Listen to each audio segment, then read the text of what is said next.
दोस्तों, भाग्य के विषय में यह प्रश्न सदियों से इंसान के मन में उठा है। क्या हमारा भाग्य पहले से ही तय होता है या हम इसे खुद बनाते हैं? कई दार्शनिकों और धर्मों के विचार अलग-अलग हो सकते हैं, लेकिन यह जीवन का एक महत्वपूर्ण प्रश्न है जिसे हर व्यक्ति अपने अनुभवों और विश्वासों के आधार पर समझता है। तो तो चलिए दोस्तों, आज की बौद्ध कहानी को शुरू करते हैं।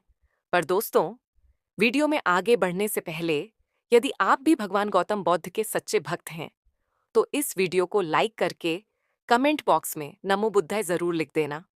और यदि आपने अभी तक हमारे चैनल मोटिवेशनल को सब्सक्राइब नहीं किया है, तो चैनल को भी सब्सक्राइब कर लेना ताकि आने वाली वीडियो सबसे पहले आपको मिल पाए। तो चलिए दोस्तों, अब हम बुद्ध कहानी की ओर बढ़ते हैं। आइए बढ़ते हैं आज की इस कहानी की। और मगध राज्य के एक छोटे से गांव में वसुदेव नाम का एक साधारण किसान रहता था। वसुदेव एक मेहनती और ईमानदार व्यक्ति था, लेकिन उसका जीवन कष्टों से भरा हुआ था। उसकी जिंदगी में समस्याओं की कोई कमी नहीं थी। कभी फसलें बर्बाद हो जाती थीं, कभी परिवार में कोई बीमार पड़ जाता था। उसकी पत्नी मणि भी सदैव बीमार रहती और उसके दो बच्चे भी कमजोर और बीमार थे। वसुदेव के पास खेती के अलावा कोई अन्य साधन नहीं था, लेकिन खेती भी उसके लिए कठिनाई बन चुकी थी। हर दिन सुबह उठकर वसुदेव खेत में जाता, कड़ी मेहनत करता, लेकिन उसकी मेहनत का फल उसे नहीं मिल पाता। गांव के लोग हमेशा कहते, ये सब तुम्हारे भाग्य का खेल है, तुम्हारी किस्मत में यही लिखा है और कोई भी इसे बदल नहीं सकता। ये शब्द सुन सुनकर वसुदेव के मन में गहरी निराशा भर गई थी। वह हमेशा सोचता, क्या सच में मेरा भाग्य पहले से तय है? क्या मैं इसे बदलने के लिए कुछ नहीं कर सकता? अगर मेरे जीवन में पहले से ही यह कष्ट लिखा है, तो मेरी मेहनत का क्या मतलब है? वसुदेव का यह सवाल उसकी जिंदगी में एक बड़ा मोड़ लाने वाला था। हर रात जब वह सोता, तो उसके मन में यह विचार आते कि अगर उसका भाग्य पहले से लिखा हुआ है, तो उसकी मेहनत का कोई मतलब नहीं है। उसे लगता कि शायद वह किसी अदृश्य शक्ति के अधीन है, जो उसके जीवन को नियंत्रित कर रही है। वह अपने जीवन के दुखों को लेकर परेशान था और इसे बदलने का कोई तरीका उसे नहीं सूझ रहा था। वसुदेव के भीतर एक ज्वलंत इच्छा थी कि वह अपने जीवन का उत्तर खोजे।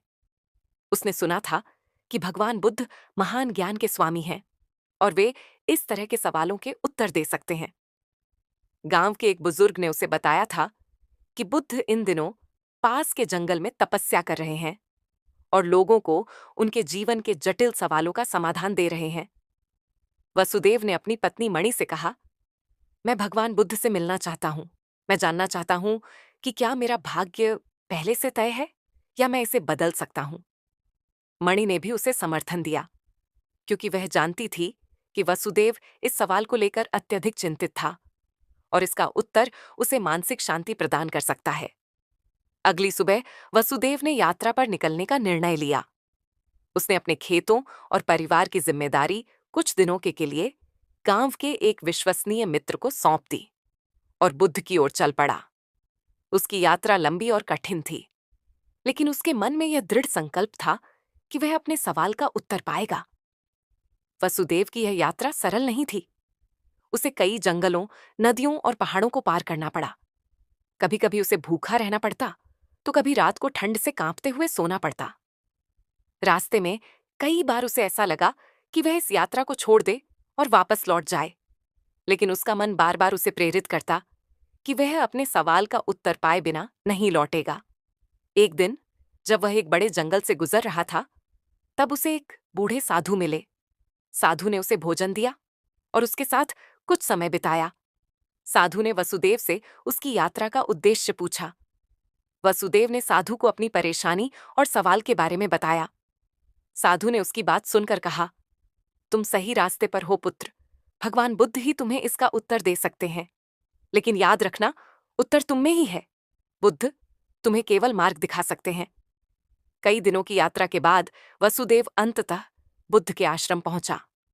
आश्रम एक शांतिपूर्ण स्थान था, जहां हर तरफ हरियाली थी और एक अद्वितीय शांति का अनुभव हो रहा था। वहां बहुत सारे लोग पहले से मौजूद थे, जो बुद्ध के प्रवचनों को सुन रहे थे। वसुदेव ने बुद्ध के दर्शन करने का अवसर पाया। जैसे ही वह बुद्ध के पास पहुंचा, उसकी आंखों में एक अजीब सी चमक थी, मानो उसे अपनी सारी समस्याओं का हल मिलने वाला हो। वसुदेव ने विनम्रता से बुद्ध को प्रणाम किया और कहा, भगवान, मैं वसुदेव हूं, मेरा जीवन कष्टों से भरा है। लोग कहते हैं कि यह सब मेरे भाग्य का लिखा है। क्या मेरा भाग्य पहले से तय है? क्या मैं इसे बदलने के लिए कुछ भी नहीं कर सकता?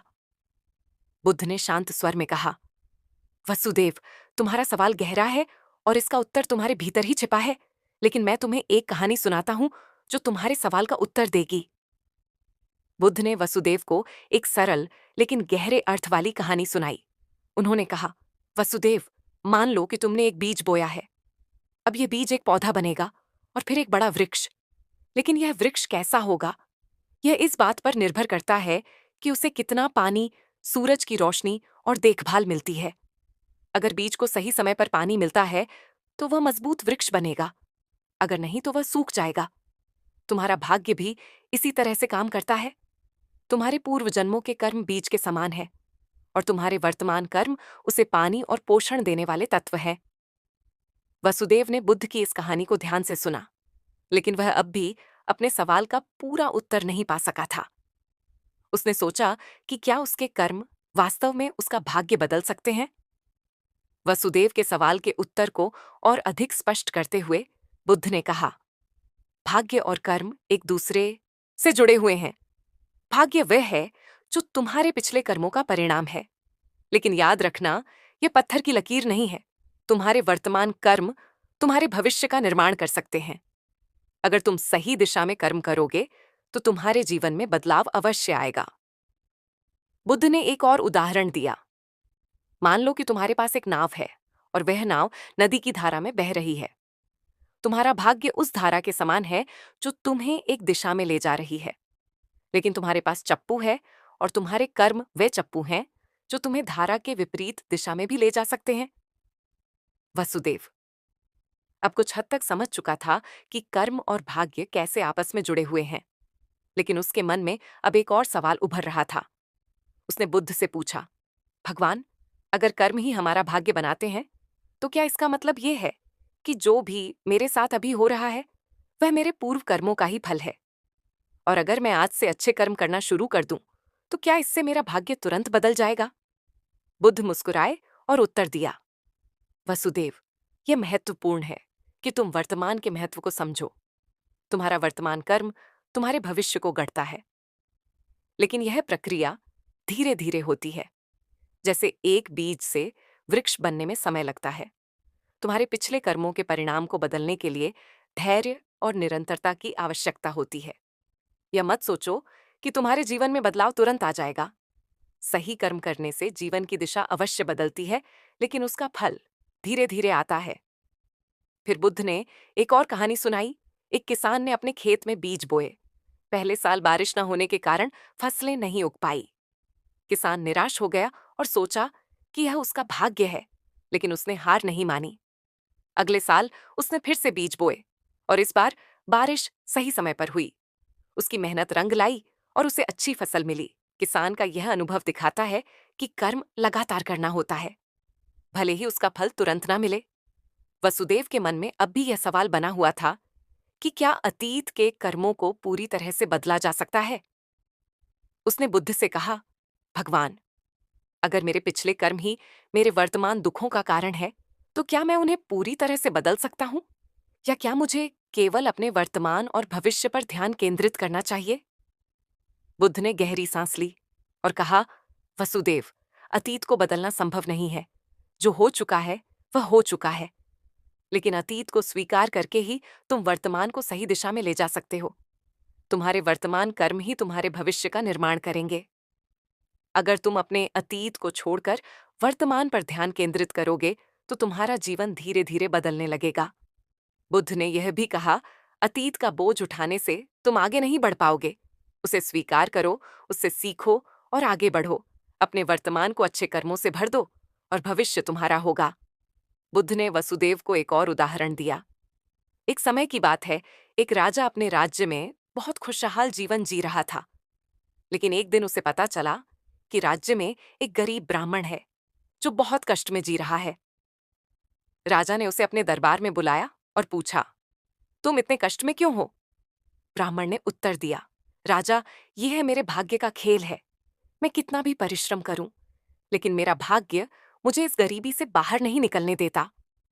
राजा ने हंसकर कहा, तुम्हारा भाग्य तुम्हारे पिछले कर्मों का परिणाम हो सकता है, लेकिन तुम्हारे भविष्य का निर्माण तुम्हारे वर्तमान कर्मों से होगा। अगर तुम आज से सही दिशा में कर्म करोगे, तो तुम्हारा भविष्य अवश्य बदल जाएगा। राजा ने ब्राह्मण को कुछ मदद दी और उसे अपने जीवन में अच्छे कर्म करने के लिए प्रेरित किया। धीरे धीरे ब्राह्मण ने मेहनत करनी शुरू की और कुछ सालों के बाद उसका जीवन पूरी तरह बदल गया। वह गरीबी से बाहर आ गया और एक समृद्ध जीवन जीने लगा। बुद्ध की बातों ने वसुदेव के मन में एक नई रोशनी जगा दी। उसने महसूस किया कि भाग्य कोई ऐसी चीज नहीं है जो स्थायी हो और जिसे बदला ना जा सके। यह उसके कर्मों का परिणाम था, और अगर वह अपने कर्मों में बदलाव करेगा तो उसका जीवन भी बदल सकता है। वसुदेव अब समझ चुका था कि उसे अपने अतीत के कर्मों को स्वीकार करना होगा और अपने तमान पर ध्यान केंद्रित करना होगा। उसने बुद्ध से कहा, भगवान, मैं अब समझ चुका हूं कि मेरा भाग्य मेरे ही हाथों में है। मैं अपने कर्मों को बदलकर अपने जीवन को एक नई दिशा दे सकता हूं। बुद्ध ने उसे आशीर्वाद दिया और कहा, सही रास्ते पर चलने वाले को कभी निराश नहीं होना चाहिए। जीवन में जो कुछ भी होता है, वह हमारे कर्मों का ही परिणाम होता है। अगर हम सही दिशा में कर्म करेंगे तो हमारा भविष्य अवश्य उज्जवल होगा। वसुदेव बुद्ध से विदा लेकर अपने गांव की ओर चल पड़ा। अब उसके मन में एक नई ऊर्जा थी और उसे यह विश्वास हो चुका था कि उसके जीवन में जो भी कष्ट है, वे उसके अतीत के कर्मों का फल है, लेकिन वह अपने कर्मों से अपने भविष्य को बदल सकता है। गांव में लौटकर वसुदेव ने अपने जीवन में बदलाव की शुरुआत की। उसने खेती में और भी अधिक मेहनत की, अपने परिवार के प्रति और भी अधिक जिम्मेदारी से पेश आया और अपने व्यवहार में संयम और धैर्य को अपनाया। धीरे धीरे उसके जीवन में सकारात्मक बदलाव आने लगे। उसकी फसलें अब बेहतर हो रही थीं। उसका परिवार स्वस्थ रहने लगा और उसका आर्थिक स्थिति भी सुधारने लगी। वसुदेव के जीवन में धीरे धीरे सब कुछ बदलने लगा। उसकी मेहनत और सही कर्मों का फल उसे मिलना शुरू हो गया। गांव के लोग अब उसकी सफलता की कहानियां सुनाने लगे। वे कहे, वसुदेव ने अपने भाग्य को बदला है। उसने अपने कर्मों से यह साबित कर दिया कि भाग्य पहले से तय नहीं होता। वसुदेव के जीवन का यह बदलाव उसे और भी प्रेरित करता रहा और वह हर दिन अपने जीवन को और बेहतर बनाने में जुटा रहा। उसने यह भी समझा कि जीवन में धैर्य का महत्व कितना बड़ा है। समय के साथ वसुदेव गांव के सबसे सफल व्यक्तियों से एक बन गया। वसुदेव एक दिन फिर से बुद्ध के पास गया और उन्हें धन्यवाद दिया। उसने कहा, भगवान, आपने मुझे सिखाया कि भाग्य और कर्म आपस में जुड़े हुए हैं। आपने मुझे दिखाया कि अगर हम सही दिशा में कर्म करें तो हमारा भविष्य बदल सकता है। मैं अब समझ चुका हूं कि भाग्य कोई स्थायी चीज नहीं है और हमें अपने कर्मों पर ध्यान देना चाहिए। बुद्ध ने मुस्कुराते हुए उत्तर दिया, वसुदेव, तुम्हें अब यह समझ आ गया है कि जीवन का सारा खेल कर्मों का है। भाग्य का लिखा हमारे पिछले कर्मों का परिणाम है, लेकिन हमारे वर्तमान कर्म ही हमारे भविष्य को तय करेंगे। जीवन में कभी निराश मत होना, क्योंकि तुम्हारे कर्म ही तुम्हारे सबसे बड़े साथी हैं। वसुदेव अब पूरी तरह से आत्मनिर्भर और आत्मविश्वासी बन चुका था। उसने यह समझ लिया था कि जीवन में कोई भी चीज स्थायी नहीं होती और हमारे कर्म ही हमें हमारे भविष्य की ओर ले जाते हैं। उसने बे के सिखाए गए मार्ग को अपने जीवन में उतारा और अपने जीवन में सुख और शांति का अनुभव किया। इस कथा का संदेश यही है कि हमारा भाग्य पहले से तय नहीं होता।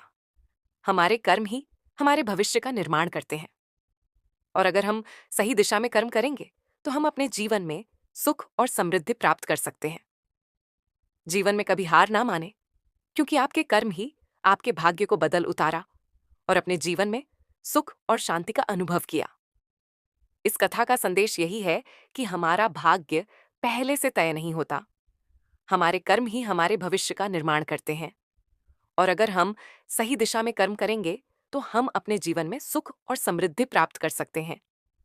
जीवन में कभी हार ना माने, क्योंकि आपके कर्म ही आपके भाग्य को बदल सकते हैं। अगर आपको हमारी कहानी अच्छी लगती है, तो हमारे चैनल को जरूर सब्सक्राइब कीजिए, ताकि हर एक ऐसी कहानी सबसे पहले आप तक पहुंचे। धन्यवाद।